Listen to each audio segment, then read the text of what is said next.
Hey guys, Junior, Keystone RV, Teach Me RV.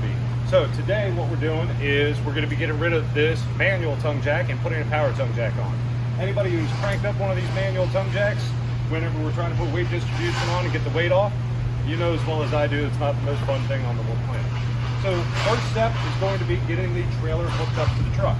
There's a lot of ways you can do this. The safest way to get the power tongue jack on here, get this one off, is going to be hooking it up to the trailer, or hooking it up to the truck. Go ahead and load your bars on there so it's not sagging or anything. You will see guys come up with other suggestions. They're interesting, but at the end of the day, let's choose something that was designed to hold it in the first place, i.e. the hitch. So let's go ahead and we're just going to take this guy off, get this guy rocking and rolling. I'm gonna get this 7-way out of here so I got a little bit more room to work. Go ahead and get this guy completely off. And then we'll start getting the new one on. Oh, it's okay, Rob, you go.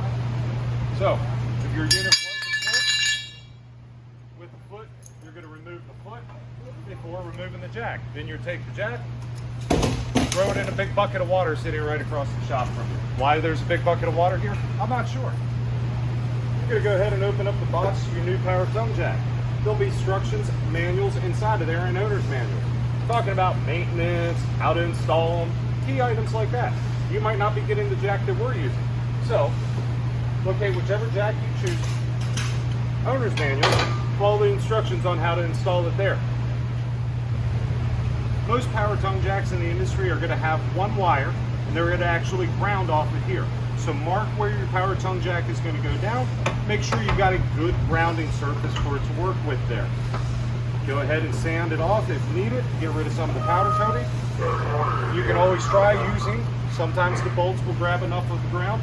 Run it, make sure it's not going over amperage, but at the end of the day, if your owner's manual says sand it, sand it. So, you got it in place. Go ahead and get the bolts. Start it right here. And then we'll get these guys tightened down to spec.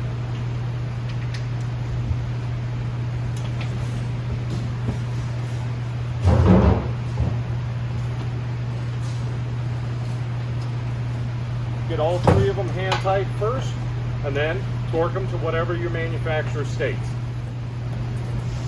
Next, you want to attach your butt connector, and then make sure you're using a heat shrink style one that you can seal up. Should be weather tight. Most instruction manuals are going to tell you what type to use. If it doesn't, and leave it open-ended. Weather tight is never the wrong option.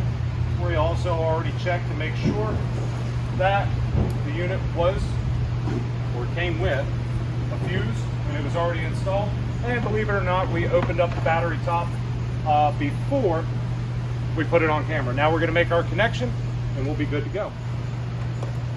Alrighty guys, so we finished up the power tongue jack install. We got the bars all the way up, nice and loose. We can get these on and off a lot easier than cranking, which is going to lead us to our next video. If you haven't liked and subscribed to our channel, definitely do so now.